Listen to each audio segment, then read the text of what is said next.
Alors, en tant que neuroscientifique, bien sûr, le thème de l'invisible me fascine. C'est vrai que je pense bien sûr au cerveau humain, je pense à son potentiel, je pense également à ses mécanismes implicites, inconscients. Le cerveau est une machine fantastique, composée de près de 100 milliards de neurones, soit avec les cellules gliales, presque autant d'étoiles que dans notre galaxie. Donc le cerveau est une machine à apprendre, une machine à produire de l'intelligence, une machine capable de produire un nombre impressionnant d'opérations à la seconde, qui en fait l'ordinateur le plus puissant actuellement. Alors, avec autant d'intelligence, comment se fait-il que nous ayons encore des décisions qui n'aillent pas dans le sens de notre propre intérêt, de celui de notre environnement, de notre planète, de notre société ? Et puis les exemples sont nombreux. On continue de fumer alors qu'on sait que c'est mauvais pour la santé. On continue d'acheter des produits dont on n'a pas forcément besoin. On fait également donc pas assez de gestes pour l'environnement alors qu'on sait qu'il y a urgence à le faire. On n'inclut pas suffisamment de diversité dans nos entreprises alors qu'on sait pourtant que c'est un facteur clé de croissance. Quelles sont ces forces invisibles qui nous gouvernent sans que nous en ayons finalement forcément totalement conscience ? Ces forces invisibles nous empêchent finalement d'innover, de nous transformer, nous empêchent de décider en parfaite conscience, nous empêchent de nous adapter. Et finalement, ces compétences sont pourtant des compétences qui sont indispensables dans l'environnement dans lequel on vit actuellement, un environnement VUCA, volatile, incertain, complexe et ambigu. Alors, je vais vous demander de répondre à cette petite activité, de me donner la couleur qui apparaît à l'écran le plus rapidement possible. Allez-y à voix haute. Vert, bleu, rouge, jaune. Pour l'instant, bravo. On continue. Vert, rouge, bleu, jaune. Super, on continue. Bleu, jaune. La couleur.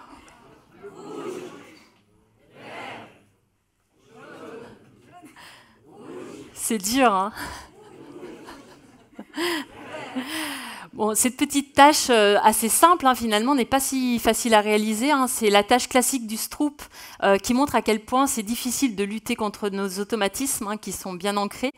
Et comment nos automatismes, finalement, nous ralentissent, nous handicapent. C'est ce que nous allons voir aussi maintenant. Alors en fait, ça vient qu'on a deux systèmes de pensée. On pense à deux vitesses. On a un système 1 qui est responsable c'est un mode mental automatique qui est responsable de la pensée rapide, intuitive, émotionnelle, non consciente, involontaire. Et du coup, ce système 1 est complètement adapté à nos prises à nos prises de décision pour des activités totalement automatiques, hein, comme la lecture, on vient de le voir dans l'activité précédente, comme également la conduite automobile. On a également tout ce qui est calcul simple, mais du coup, il s'avère ce système vraiment pas adapté aux situations nouvelles, parce qu'au contraire, ça va rapatrier des solutions déjà existantes en mémoire, donc très peu innovants. Mais en parallèle, nous sommes également dotés d'un autre système, le système 2. Alors lui, beaucoup plus lent, réfléchi, il est beaucoup plus contrôlé et logique, il est beaucoup aussi plus conscient, mais il va consommer beaucoup d'efforts, il est coûteux en efforts et donc beaucoup plus rare. Ce système 2 est très intéressant parce qu'il nous permet d'innover. Il nous permet d'élaborer des stratégies, il nous permet d'anticiper le futur, il nous permet également de faire de la régulation de nos émotions. Donc forcément, il est très très adapté aux situations nouvelles, complexes, incertaines et ambiguës de notre environnement actuel. Et pourtant, avec l'arrivée des nouvelles technologies, avec le manque de temps, les études scientifiques montrent que la majorité de nos prises de décision, soit 35 000 par jour, sont prises par le système 1 de façon inconsciente. Le problème aussi, c'est que ce système 1 est résistant au changement, aversif au risque. Il est également paresseux en termes intellectuels et surtout, il est sensible à ce qu'on appelle les biais cognitifs. Donc les biais cognitifs, c'est ces forces invisibles qui nous gouvernent. Et il y en a pas mal. Donc, comme le montre cette illustration, donc 200 biais cognitifs ont été répertoriés. Donc, les biais cognitifs, ce sont des raccourcis de pensée qui sont très utiles dans le quotidien parce qu'ils nous permettent de répondre de façon adaptée, rapidement, dans la plupart des situations quotidiennes. Il est très utile. Mais par contre, ils nous font prendre de mauvaises décisions. Ils nous font avoir des jugements erronés.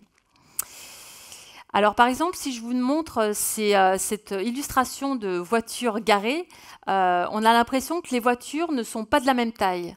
Donc je vais vous faire la démonstration qu'elles sont de la même taille, hein, parce qu'on a toujours besoin de preuves hein, pour démontrer nos erreurs d'interprétation. Et si je vous remonte l'image de départ, en fait, vous retombez dans le piège de l'illusion. Il faut voir les biais cognitifs comme des illusions d'optique, en fait. On retombe dedans à chaque fois, on tombe dedans à chaque fois. Donc on ne voit pas le monde tel qu'il est réellement, mais on l'interprète constamment. Je vais vous demander une autre question, je vais vous poser une autre question.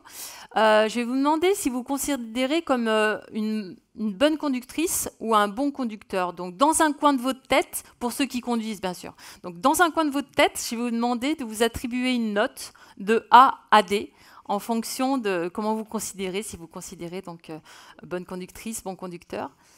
C'est bon pour tout le monde? Vous êtes attribué une note? Qui s'est attribué la note D?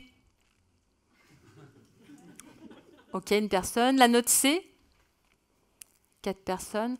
Donc on est environ une centaine de personnes, 80, et il y a 70 personnes qui se trouvent supérieures à la moyenne. Donc soit je suis face à un parterre de pilotes de Formule 1, soit vous êtes victime d'un biais cognitif qu'on appelle le biais d'excès de confiance. Et il se trouve que même chez les personnes hospitalisées à cause d'un accident de la route qu'elles ont elles-mêmes causé, 90% d'entre elles se considèrent encore comme bons conducteurs ou bonnes conductrices. Ce biais d'excès de confiance se retrouve un peu de partout, notamment dans l'enseignement, hein, chez les professeurs, donc ça ne facilite pas la remise en question, comme vous voyez. Si je vous demande de travailler sur ces deux personnes, donc, je vous demande finalement de me dire avec quelle personne vous préfériez travailler. Donc on a Jacques qui est intelligent, travailleur, impulsif, etc. Et puis on a Frédéric qui est envieux, têtu, critique, etc.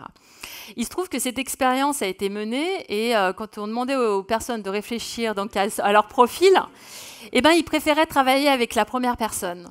En fait, vous voyez bien que les caractéristiques sont les mêmes pour les deux personnes, sauf qu'elles sont présentées dans le sens inverse. Mais, donc ça, on est face à un biais d'effet de primauté, c'est-à-dire que les premières impressions, c'est celles qui vont forger notre impression justement sur la personne tout le reste du temps. Et ça, c'est un vrai problème. On a intérêt à prendre conscience de ce biais cognitif-là, notamment pour les ressources humaines dans le domaine du recrutement, dans le domaine de l'évaluation, parce qu'effectivement, vous donnez 3 caractéristiques à votre interlocuteur et il vous dira le reste sur la personne. Donc, c'est pas parce que c'est invisible que ça n'existe pas et on voit bien l'intérêt de prendre conscience de ces biais cognitifs qui nous gouvernent pour justement pouvoir en sortir, hein, pouvoir en tout cas prendre de la hauteur, du recul et pouvoir élaborer des stratégies qui vont nous permettre d'agir un peu mieux. Alors, effectivement, l'être humain, pour faciliter son traitement de l'information de l'environnement, va faire appel à des mécanismes cérébraux comme la catégorisation ou la généralisation. Or, c'est ces mêmes mécanismes qui vont nous amener à des préjugés, à des stéréotypes, à des croyances. En fait, le problème, c'est que la catégorisation, elle est très utile. Donc, depuis la plus tendre enfance, on fait appel à la catégorisation. On classe les choses par taille, par couleur, par forme, et ça nous aide à décomplexifier le monde qui nous entoure. Ça nous aide à faire les liens entre les informations. Ça nous aide à mémoriser aussi. Ça nous aide aussi à avoir une réponse la plus adaptée possible parce qu'on classe rapidement en dangereux, pas dangereux, par exemple. Donc, ça nous permet de nous protéger aussi. Mais le problème, c'est quand on catégorise, ça nécessite aussi de trouver des caractéristiques communes entre les individus d'un groupe. Et ça augmente également le sentiment de différence entre les individus de 2 groupes différents. Et on préfère toujours le groupe dans lequel on appartient. Donc c'est ça le problème aussi, c'est que du coup ça va faire des clivages et on va développer finalement une préférence pour le groupe pour lequel on appartient et on va développer au contraire des jugements, des stéréotypes par rapport aux individus d'un autre groupe. Donc on développe tous des attitudes positives ou négatives envers un individu, un groupe, c'est normal. Il y a le fameux j'aime, j'aime pas hein, de la première impression, mais il faut pouvoir aussi en sortir pour pas avoir des comportements qui sont biaisés. Ok, donc tout ça pour ça. C'est donc normal, le cerveau humain a été constitué pour assurer notre survie, pour gérer son stock d'énergie. Donc il préfère les situations finalement où il n'a pas trop à réfléchir, où finalement il n'a pas trop à changer, à faire autrement, et surtout il fonctionne en mode automatique à 99% du temps. Et puis, il faut voir aussi que finalement, ces mécanismes cérébraux sont très utiles au quotidien, donc n'ont pas forcément beaucoup évolué depuis Homo sapiens, parce que justement, ils ont assuré notre survie et ils ont montré leur utilité à travers l'histoire. Le problème, c'est que ces mécanismes cérébraux s'avèrent complètement inadaptés dans des systèmes complexes et multiculturels dans lesquels on vit aujourd'hui. Donc, il faudrait pouvoir aussi avoir les moyens d'en sortir, parce que du coup, l'environnement n'est plus du tout le même que celui de nos ancêtres chasseurs-cueilleurs. Alors, justement, le but de l'humain, quand même, c'est d'essayer en tout cas de se développer, de se transformer, de s'améliorer. Donc, quelles sont les pistes qu'on peut utiliser ? Une des pistes, et heureusement, c'est une fabuleuse caractéristique de notre cerveau, c'est la plasticité cérébrale. Et le cerveau est capable de se reconfigurer constamment. Chaque expérience que l'on vit va permettre justement de recabler le cerveau, de le reconfigurer grâce justement à la naissance de nouveaux neurones, grâce à la suppression de synapses qui sont inutilisées, au contraire de renforcement de réseaux de neurones qui sont fortement utilisés pour faciliter la formation. Donc tout n'est pas perdu, hein, le changement de mindset, d'attitude est possible, mais ça suppose plusieurs conditions quand même. Donc, la première des conditions, c'est la condition d'être curieux, d'être ouvert sur le monde, ouvert aux enjeux de la société. La deuxième condition, ça va être de se confronter au groupe, au collectif, parce que du coup, on voit toujours mieux les biais cognitifs chez les autres que pour soi-même. Donc, le fait de se confronter au collectif va nous débiaiser, va nous enrichir aussi de points de vue, et on sait très bien que du coup, la diversité va nourrir l'intelligence collective, va nous produire plus de performances. Donc, il y a plein d'études en ce moment qui sortent, qui montrent justement que c'est cette diversité qui est importante pour la performance de l'entreprise, pour l'innovation.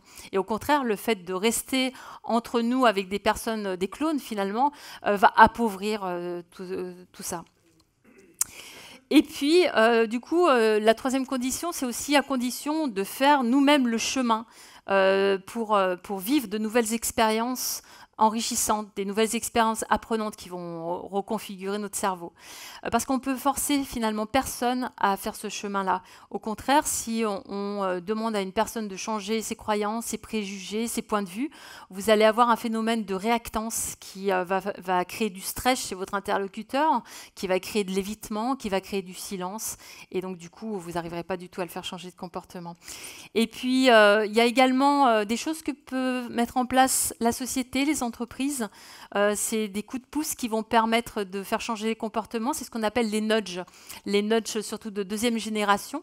Donc les nudges, c'est un terme qui vient du judo, hein, c'est coup de coude, mais qui signifie un peu un coup de pouce, et justement pour favoriser cette prise de conscience et un comportement plus vertueux. Donc par exemple, là, dans cette vidéo, on a installé des cabines qui vendent des t-shirts à 2 €. Et du coup, les gens, bien sûr, le prix du t-shirt est bon marché. Donc les gens vont vouloir acheter ces t-shirts. Et une fois qu'ils mettent leurs pièces, finalement, il y a l'histoire aussi de la conception de ce t-shirt qui leur est donnée. Et il y a une sorte de prise de conscience qui est permise. Et soit les personnes, du coup, peuvent continuer leur achat, soit ils ont la possibilité de faire un don pour l'éducation. Donc, c'est ces choses qu'on peut mettre en place dans les entreprises, dans la société, pour faire des prises de conscience. Car justement, on sait que l'un des plus puissants déclencheurs de toute transformation repose sur ces prises de conscience individuelles et collectives. Et les entreprises, la société a un grand rôle à jouer par rapport à ça, par rapport à cette transition des comportements humains.